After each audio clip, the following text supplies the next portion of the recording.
Good morning students. Mathematics में आपको last lecture में एक्सरसाइज 2.2 कराई थी। आज हम एक्सरसाइज 3.3 के बारे में डिस्कस करेंगे। ओके, तो एक्सरसाइज जो आपकी 2.3 है उसका जो फर्स्ट क्वेश्चन है उसने हमसे कहा है निम्नलिखित संबंधों में कौन से फलन हैं, कारण का उल्लेख कीजिए। यदि संबंध एक फलन है तो उसका परिसर भी निर्धारित कीजिए। ये आपका क्वेश्चन नंबर फर्स्ट दे रखा है। इसके 3 पार्ट्स हैं, फर्स्ट, सेकंड एंड थर्ड। उसने कहा है कि इनमें से कौन कौन से फलन हैं, ये जो रिलेशन हैं उनमें से कौन से फलन हैं। सबसे पहले तो उसने ये पूछा है, फिर ये पूछा है अगर वो फलन हैं तो उसका कारण बताइए और उसका परिसर भी ज्ञात कीजिए। हम यहाँ पे फर्स्ट क्वेश्चन के बारे में बात करते हैं। ओके, जो रिलेशन है आपका फर्स्ट वाला वो उसने हमें दे रखा है 2 1 5 1 8 1 11 1 14 1 और 17 1। ओके, यहाँ पे क्या है, उसने हमें जो भी दिया है हम प्रत्येक क्रमित युग्म में देख रहे हैं कि जो सेकंड वाला लेटर है वो एक यूनिक है, अद्वितीय है, इसलिए ये एक फलन होगा। इसकी जो इमेज है पहले वाले में जो इमेज है 2 5 8 11 14 और 17, प्रत्येक की जो इमेज है वो 1 है, यूनिक है, अद्वितीय है। ओके, ये इसकी इमेज है। तो प्रत्येक एलिमेंट की एक अद्वितीय इमेज है, इसलिए ये एक फलन होगा। तो हम रीजन में लिखेंगे। सबसे पहले तो क्या लिखेंगे कि दिया गया संबंध एक फलन है। क्यों है, फिर उसे ये बताएंगे क्योंकि प्रत्येक की एक निश्चित और अद्वितीय इमेज है या प्रतिचित्रण है या चित्रण है, तो इसलिए यह एक फलन है। ओके, सबसे पहली बात। दूसरा, फिर उसने पूछा है कि इसका परिसर भी ज्ञात कीजिए। तो इसका जो परिसर होगा,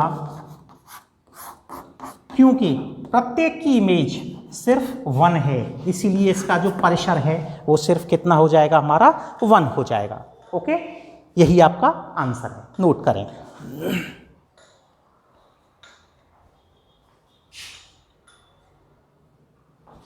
सेकंड वाला जो आपको क्वेश्चन दे रखा है, सेकंड वाले क्वेश्चन में क्या दे रखा है उसने हमें, रिलेशन आल दिया है 2 1 4 2 6 3 8 4 10 5 12 6 14 7। ओके, और उसने इसमें भी पूछा ये फलन है कि नहीं। हम यहाँ पे देखते हैं क्रमित युग्म में प्रत्येक जो फर्स्ट एलिमेंट है उसकी एक अद्वितीय इमेज हमें प्राप्त हो रही है। यहाँ पे हम देखें, इमेज बना के देखते हैं। 2 की इमेज 1, 4 की इमेज 2, 6 की इमेज 3, 8 की इमेज 4, 10 की इमेज 5, 12 की इमेज 6 और 14 की इमेज 7। यहाँ पे प्रांत के किन्हीं 2 एलिमेंटों की, प्रांत के किसी भी एक अवयव की 2 इमेज नहीं है। प्रत्येक अवयव की अपनी एक निश्चित और अद्वितीय इमेज है, इसलिए ये क्या है, एक फलन है।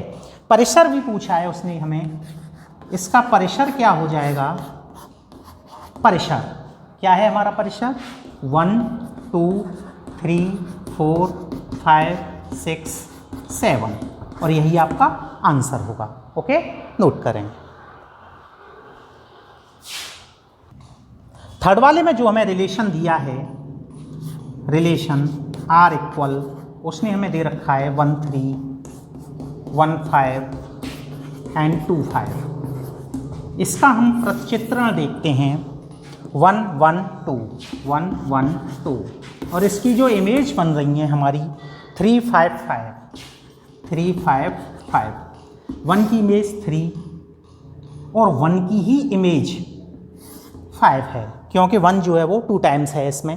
यहाँ पे हम देख रहे हैं कि x के एक ही अवयव की दो इमेज बन रही हैं, और ये फलन के लिए नेसेसरी कंडीशन होती है, इफ एंड ओनली इफ, केवल और केवल यदि, कि प्रत्येक अवयव की अपनी एक निश्चित और अद्वितीय इमेज होनी चाहिए।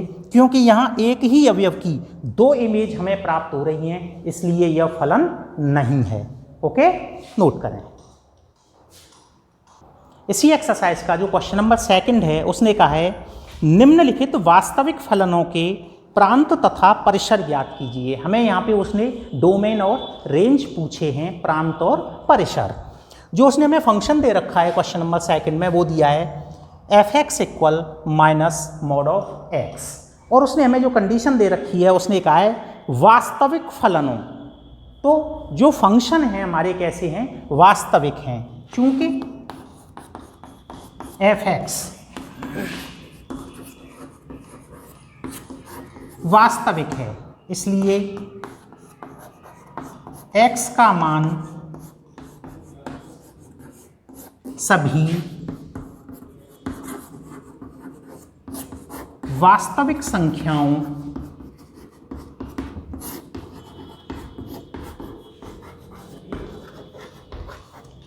का समुच्चय होगा। क्योंकि हमारी f(x) जो है वो कैसा है, फलन कैसा है, वास्तविक, तो x का जो मान है सभी वास्तविक संख्याओं का समुच्चय होगा। तो इसका जो प्रांत है, प्रांत बराबर क्या हो जाएगा, सभी वास्तविक संख्याओं का समुच्चय। और वी कैन से दैट कि प्रांत जो हमारा होगा वो -∞ से +∞ की रेंज में होगा। फर्स्ट आंसर आपका ये होगा। सेकंड वन उसने क्या कहा है, परिसर भी पूछा है। परिसर के लिए चूंकि f(x) माइनस का मॉड ऑफ x, x क्या है हमारी वास्तविक संख्या, लेकिन यहाँ नेगेटिव है तो सभी ऋणात्मक वास्तविक संख्या, तो हमारा परिसर कितना हो जाएगा, परिसर बराबर सभी ऋणात्मक वास्तविक संख्याओं का समुच्चय।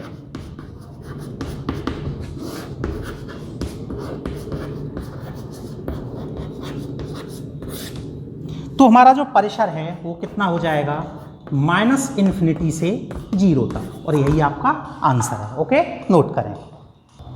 जो इसी एक्सरसाइज का क्वेश्चन नंबर 3 उसने हमें दिया है, उसने कहा है एक फलन f(x) 2x - 5 द्वारा परिभाषित है। f(x) 2x - 5, ये उसने हमें फंक्शन दे रखा है, और उसने कहा है निम्नलिखित के मान ज्ञात कीजिए। फर्स्ट में उसने हमसे कहा है फंक्शन 0। ओके, करना क्या है हमें, f(x) में f0 क्या होगा, f(x) में x की जगह 0 पुट कर दें, पुट x = 0 इन फर्स्ट, तो f0 = 2 × 0 - 5, दैट्स 0 - 5, दैट्स -5, और यही आपका आंसर हो जाएगा। सेकंड वन उसने हमसे पूछा है f7, जो सेकंड में पूछा है वो पूछा है f7, पुट x = 7 इन 1, f7 = x की वैल्यू 7 पुट करेंगे, 2 × 7 - 5, 14 - 5, दैट्स 9, यही आपका आंसर होगा। थर्ड में उसने हमसे कहा है f-3, फंक्शन -3, क्या करें, पुट x = -3, तो f-3 = x की वैल्यू -3 पुट करेंगे, 2 × -3 - 5, दैट्स -6 - 5, दैट्स -11, यही आपका आंसर होगा। ओके, आई होप कि वीडियो काफ़ी अच्छे से समझ में आया होगा। फिर भी अगर आपकी कोई भी क्वेरी है, कोई भी क्वेश्चन आपको अगर पूछना है, तो नेक्स्ट वीडियो में आपको प्रोवाइड करा देंगे, वो आप ग्रुप में सेंड कर दें। आपकी जो क्लास का ग्रुप है उसमें क्वेश्चन नंबर डाल के सेंड कर दें, वो नेक्स्ट वीडियो में आपको प्रोवाइड करा देंगे। Okay, note down, thank you.